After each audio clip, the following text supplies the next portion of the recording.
Good morning everyone. So last క్లాస్లో part 1లో మనం పార్ట్స్ ఆఫ్ స్పీచ్లో కొన్ని అంటే noun, pronoun, adjective, verb so కొన్నిటి గురించి మనం డిస్కస్ చేసాం. సో ఈ క్లాస్లో మిగతావి ఏమున్నాయో అవి ఒకసారి మనం చూసుకుందాం. పార్ట్స్ ఆఫ్ స్పీచ్ గురించి మనం బాగా నేర్చుకోవాలి. Why should we learn parts of speech? The whole English depends on this terms. So each part వచ్చేసరికి కూడా different types we have. So అందుకనే ఈ స్టూడెంట్స్ మీరు ఏం చేయాలంటే ఈ పార్ట్స్ ఆఫ్ స్పీచ్లో ప్రతిదీ కూడా దాని గురించి పూర్తిగా తెలుసుకోవాలి. తర్వాత అవి ఎన్ని టైప్స్ ఉన్నాయి వాటి గురించి బాగా నేర్చుకున్నప్పుడు మ్యాక్సిమం ఆల్మోస్ట్ ఇంగ్లీష్లో మంచి గ్రిప్ అనేది మనం సంపాదిస్తాం. అయితే మాట్లాడడానికి, రాయడానికి వాటికి కొన్నిటిని వీటిలో ప్రధానంగా ముఖ్యంగా తీసుకుని మనం ముందుకు వెళ్తున్నాం. Right. So let us start our class. The last class, part 1, we discussed about noun, pronoun, adjective and verb. Today we are going to learn about adverb.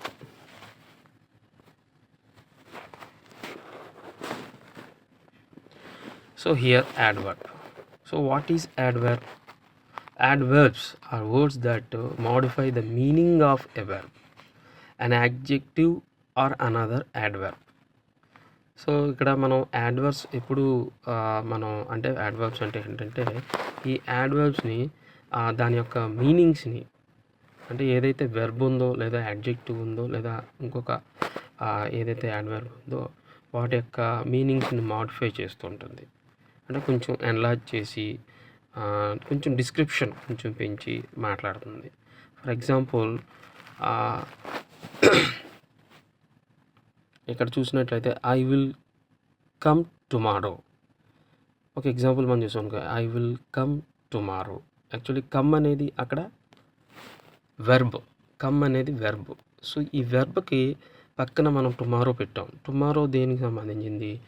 అది యాడ్వర్బ్గా మనం తీసుకుంటాం అన్నమాట. టైంలో వచ్చిన, లేదంటే I come always lately, I come always late, sometimes I come.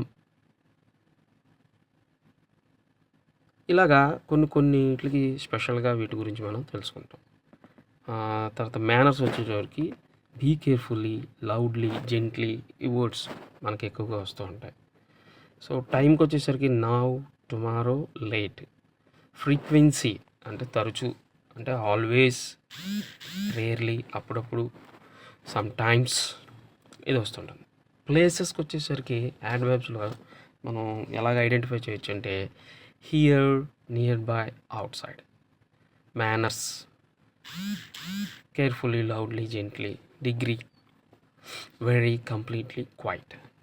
So ఈ యొక్క parts of స్పీచ్లో ఇది ఒక పార్ట్. తర్వాత మనం ఏం చూస్తున్నాం అంటే prepositions. So very very important concept ఇది ప్రిపోజిషన్స్. సో దీంట్లో కొంచెం మనం సింపుల్గా దీని గురించి డిస్కస్ చేస్తున్నాం అంతే. డెఫినేషన్ చూడండి. Preposition. A preposition is a word that shows the relationship between a noun and other words in a sentence. A preposition is a word. Preposition అనే వర్డ్ అనేది shows the relationship between a noun and other words in a sentence. ఒక సెంటెన్స్లో ఇవ్వనటువంటి ఆ నౌన్కి అలాగే వేరొక పదానికి మధ్యలో ఇది రిలేషన్షిప్ని తీసుకొస్తుంది. So preposition. So for example చూడండి, ఇక్కడ ఎగ్జాంపుల్స్ ఇచ్చాము కొన్ని లిస్ట్లో. The cat is under the chair. The cat, అది క్యాట్ నౌన్, చైర్ నౌన్. ఈ రెండింటికి మధ్య రిలేషన్షిప్ తీసుకొచ్చి under. The cat is under the chair. She walked in the garden. She walked in the garden. గార్డెన్లో ఆమె నడిచింది. The ball is in between two friends. ఆ ball అనేది ఇద్దరి స్నేహితుల మధ్య ఉంది. చూసారా, బాల్ ఒక నౌన్గా మనం తీసుకుంటే ఇంకొక వర్డ్ టూ ఫ్రెండ్స్. ఆ 2 ఫ్రెండ్స్‌కి బాల్ అనేది ఎక్కడుంది? మధ్యలో ఉంది. ఆ 2 ఫ్రెండ్స్‌కి మధ్యలో ఉంది. The ball is between.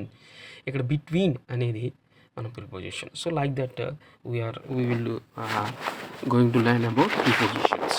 So preposition of time గురించి ఇందులో నేర్చుకుంటాం. ప్రిపోజిషన్ ఆఫ్ ఫ్రేజెస్ ఉన్నాయి, అలాగే ప్రిపోజిషన్ ఆఫ్ ప్లేసెస్ ఉన్నాయి. వీటన్నిటి గురించి కూడా ఈ ప్రిపోజిషన్స్ అనే కాన్సెప్ట్లో స్లోగా మనం నెక్స్ట్ నేర్చుకుంటాం. So another next concept is conjunction. A conjunction joins words, phrases or clauses. So conjunction is also same ఎట్లాగైతే ప్రిపోజిషన్స్ ఉందో, కాకపోతే ఇది 2 వర్డ్స్ని జాయిన్ చేస్తుంది, లేదా ఫ్రేజెస్ని వీటిని జాయిన్ చేసి మాట్లాడతాం అన్నమాట. ఎగ్జాంపుల్ ఇక్కడ చూస్తే I like apples and bananas. నేను యాపిల్ ఇష్టపడతాను మరియు బనానాస్ కూడా. ఇక్కడ యాపిల్స్కి బనానాకి మధ్యలో అండ్ ఉపయోగించాం. అలాగే ఆర్ ఉపయోగిస్తాం. Or she wants pizza or pasta for dinner. So ఆమె కోరుకుంటుంది, కావాలనుకుంటుంది. She wants pizza or pasta for dinner. డిన్నర్కి ఆవిడ పిజ్జా కానీ పాస్తా కానీ కావాలనుకుంటుంది. నెక్స్ట్ ఇందులో కూడా కంజంక్షన్స్లో కూడా డిఫరెంట్ ఉన్నాయి. సో సబ్ కంజంక్షన్స్ ఉంటాయి, కోఆర్డినేషన్ కంజంక్షన్స్ ఉన్నాయి, పెయిడ్ కంజంక్షన్స్ ఉన్నాయి. సో ఇవన్నీ కూడా చాలా చాలా ఇంపార్టెంట్. ఫర్దర్ క్లాస్లో కంజంక్షన్స్ క్లాస్లో స్పెషల్గా ఈచ్ టైప్స్ వీటి గురించి మనం నేర్చుకోబోతున్నాం. సో కంజంక్షన్ తర్వాత interjections. So last one interjection. So ఈ పార్ట్స్ ఆఫ్ స్పీచ్లో కూడా ఇంటర్జెక్షన్ పెట్టారు. ఇది interjection, a word which expresses the sudden feelings or emotions of the speaker is called as interjection. A word which expresses sudden feelings అంటే సడన్గా మనం ఏదన్నా మనలో ఉన్నటువంటి ఎమోషన్స్ కానీ ఫీలింగ్స్ కానీ మనం ఎక్స్ప్రెస్ చేయడానికి ఉపయోగించేటువంటి వర్డ్స్ని ఇంటర్జెక్షన్స్ అంటారన్నమాట. సో ఇందులో ఫర్ ఎగ్జాంపుల్ ఎవరన్నా పిలిచేటప్పుడు లేదా పలికేటప్పుడు హలో ఉపయోగిస్తాం. అంటే use it for greetings or attract someone's attention. Hello, how are you? Hello, could you please do it fast? Hello ఉపయోగిస్తాం. హలో తర్వాత hey that's very interesting. Hey తెలుగులో ఎలాగైతే అయ్యో, వావ్ మనం తెలుగులో ఉపయోగిస్తాం కదా, చాలా బాగుంది